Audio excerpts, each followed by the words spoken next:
In the Midwest, we have a saying, never send a boy to do a man's job. In the South, they have a similar expression, never send a hayseed to the pig auction unless you're fixin' to squeal. Enter Kentucky Congressman James Comer, the biggest hayseed to ever chair a congressional committee, and that's saying something. As chair of the House Oversight and Reform Committee, Comer has a plan to save Trump from the Epstein files, and Democrats everywhere are singing hallelujah. The Comer plan is guaranteed to do two things. First, it will keep the conversation about Epstein alive, on the front pages, and the center of attention. And two, it is guaranteed to blow up in Comer's face and probably bring down Trump in the process. Comer's claim to fame at this point is holding the congressional record for more hearings backfiring on him than a Chevy Corvair with a dirty spark plug. He's probably most famous for calling on dubious witnesses in false investigations who then go missing. You have spoken with whistleblowers. You also spoke with an informant who gave you all of this information. Where is that informant today? Where are these whistleblowers?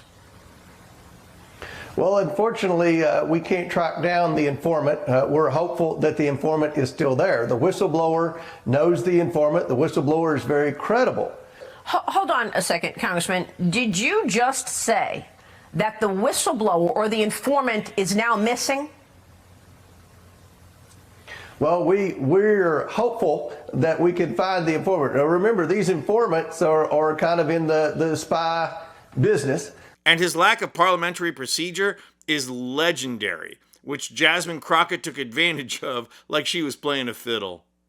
I'm just curious, just to better understand your ruling, if someone on this committee then starts talking about somebody's bleach blonde, bad built butch body, that would not be engaging in personalities, correct? A what now?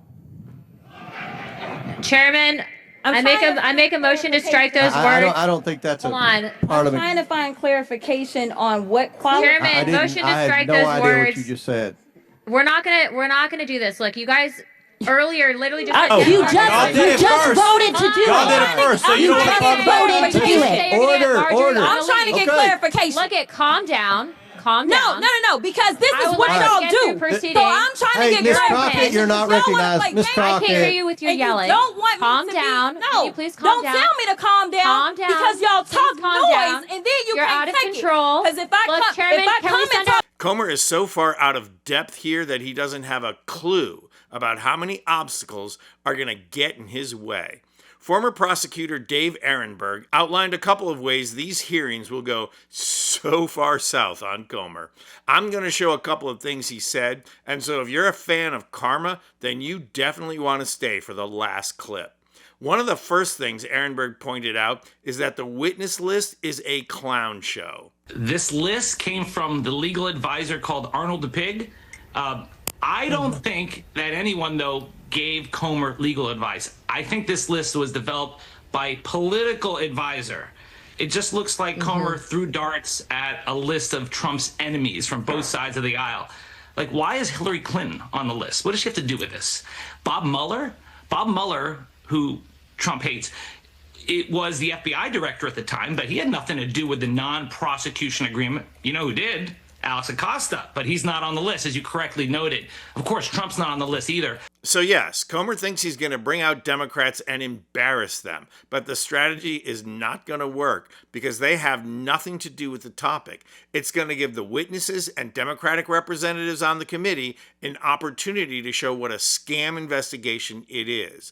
But according to Ehrenberg, it's worse than that. Democratic witnesses are just going to pull out the old Trump playbook and use it against him. I wouldn't expect Bill Clinton or anyone else to testify anytime soon. They're going to fight it out in court or ignore the subpoenas altogether, like Jim Jordan ignored his subpoena from the January 6th committee and got away with it. A strategy of delay here, working things through the court, would probably work because the Democrats are expected to take over the House next November, and that would shut this whole thing down. So it all seems like political theater here by politicians who badly want to change the subject. Oh, now there's an irony of history. Democrats learning a lesson from Trump on how to abuse the system. I'm sure Jim Jordan will want to weigh in on that one. Talk about karma biting you in the butt while you're wearing your singlet. But that's not the only karma that's going to haunt Comer and send Trump running to a country with no extradition treaty. Ehrenberg also points out that Comer's plan is the worst possible outcome for soothing the Trump base. Watch this.